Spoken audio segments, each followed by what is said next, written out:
Mike Campbell from Boxing Scene here. Mickey Bey outside Savannah's gym. Mickey got a big fight this Friday on Showbox. Let's talk about it. Oh, man, I'm excited. I'm like a kid in the candy store. I can't wait till Friday. You know, I've been working real hard. You can see the sun beaming on me now. Just got through working hard. I'm in Houston, Texas at Savannah's. Just got through working with Rocky Juarez, getting ready to score his big upset against Marquez. That's right. You've been helping prep him for that camp. How's the sparring been going? Oh, it's been excellent, real good. You know, we both of us, you know, we bring the best out of each other. We've been working good, real good for the last few months. So, you know, it's been excellent work. So you're 8-0 now. Yes. Getting those TV bouts. How's it feel to make that progression from, you know, tuning up, getting your bearings as a professional? Now you're on TV showcasing yourself. Oh, it feels good because that's what you train hard and fight for. It's like I do all the hard work in the gym, so when those lights come up, I'm ready to put everything out there and, you know, give the boxing fans something new. How important it is to you now, not just to go out there and win and get a W, but also to make yourself marketable, to showcase yourself on TV, to make yourself popular. That's the most important thing because this is my first fight. But the main key is to stay focused and block the cameras out. But at the same time, you know, it's not. This is a TV fight. You still got to box, be smart, as well as entertain, and show that you're in there to get the job done. So that's what I'm all about. Okay, you're a highly decorated amateur. Let's take you back to the Olympic. Before Olympic trials, you're a Golden Glove champion, PAL champion. Talk about your amateur career a little bit. Oh, I had a good amateur career. You know, that actually helped me get ready for the day. You know, all the 160, 170 fights just helped me get ready for for this point. So, you know, that was a fun part of my life. Drop some names for us. Who'd you beat in the amateurs? I see you have a win over Jason Litzow. Oh, yeah. You know, Jason beat me too. When I first started boxing. You know, I fought a lot of guys. You know, Dad is doing good. Carney Bowman's doing good.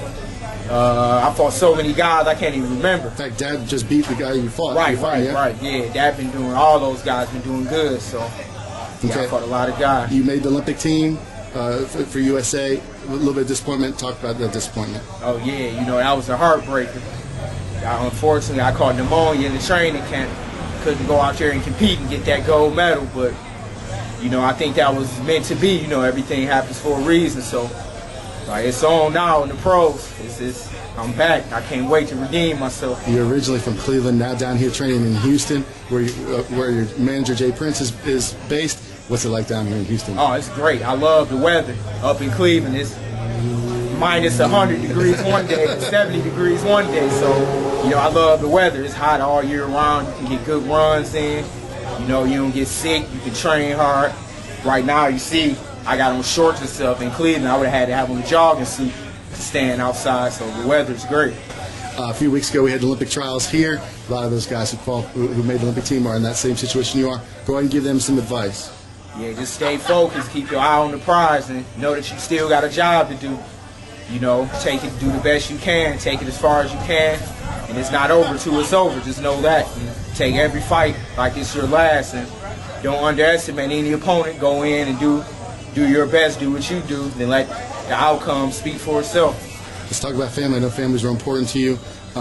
Your father, Mickey Bey Sr., brought you through, trained you as an amateur. Talk about him as a trainer and now handing you over to more experienced trainers.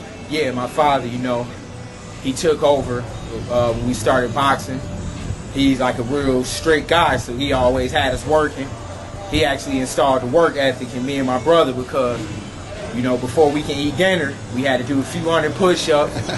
He brought the chairs out for us to do dips, sit-ups. That was every day before we ate, so he was right in the house with us all day. You know, he was right there drilling, and sometimes we might have got mad then because we saw everybody outside shooting each other with the water guns. And we like, oh man, we got to go to the gym. When we get home from the gym, he still, when we got back from the gym, he took us in the basement for hours and worked with us on some stuff that we learned in the gym. So, you know, he put a real good work ethic in us. A lot is made about father-son combinations in boxing. The Trinidads, Roy Jones. A lot of them are ultimately unsuccessful. Right. Is that something you're wary of? Yeah, because it can get in the way of your family because it's so intense, emotional, the nerves. It's just better to sometimes just be able to relax and come to the fight still be supportive, but at the end of the day, you don't have to be. Everything is real intense and uptight, because that's your father at the end of the day. So, you know, it's good to still be able to be in the house and kind of tell them about training. Like, I had a good day in the gym today. I did a lot of good training, and running is more exciting. Every day being in the gym since you were a kid to the professionals, when you're a grown man, it can get intense. So now he can worry about just being a dad. Right, exactly. And your brother Cortez is also young professional. 7-0. Talk about him. I mean, you guys are inseparable in the gym together every day. Oh yeah, he's next. He's a bombshell. Actually, he could have been on the Olympic team. As everybody knows, we both met up in the finals. That's right. And it was just unfortunate that the last tournament, actually, he was going to move up and qualify for the Western Trials. But us being from Cleveland, everybody from the West was kind of complaining, which was smart for them, because they didn't want the competition of, you know, somebody from the East to be able to be fighting on the West, because he actually had moved to Las Vegas and was working with he was out there working with Floyd Mayweather Sr. while I was still in the amateur training with him. So everybody from the Western Trials was like, no, he's from Cleveland, how come he's not in the Eastern Trials? So, you know, he just said forget it and turn pro. What's it like having your brother around every day? Oh, real good. It's motivation. Everything we did, we done together. Ever since when we were kids, we played tennis, football, swim, track.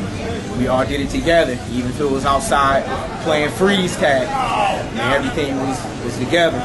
Coming from Cleveland, man, that's a hotbed for boxing. A lot of champions coming from there. I know you're a fan of historical fights. Tell us some of your influences. Who are some of your favorite fighters? Oh, a lot of them. Ray Robinson, Ray Leonard, Salvador Sanchez. Of course, everybody. Muhammad Ali. I like guys like Willie Pett,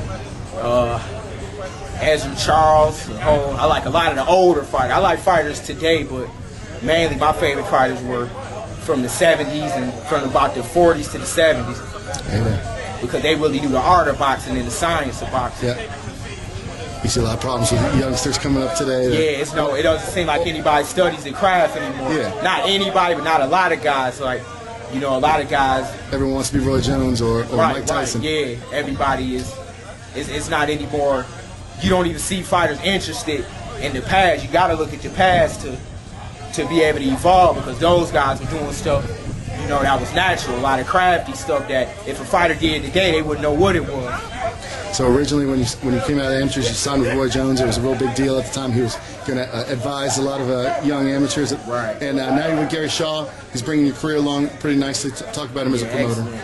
Oh, I love Gary Shaw as a promoter. Ever since the day we signed with him, we had a fight 3 weeks later. Fought, you know, I think this is my 6th fight of the year. So he kept us very busy. And whenever we were ready to fight, if he put his team on it, and his team is real, they treat us like family and get us fights all the time and keep us busy. So I like him a lot and his team a lot.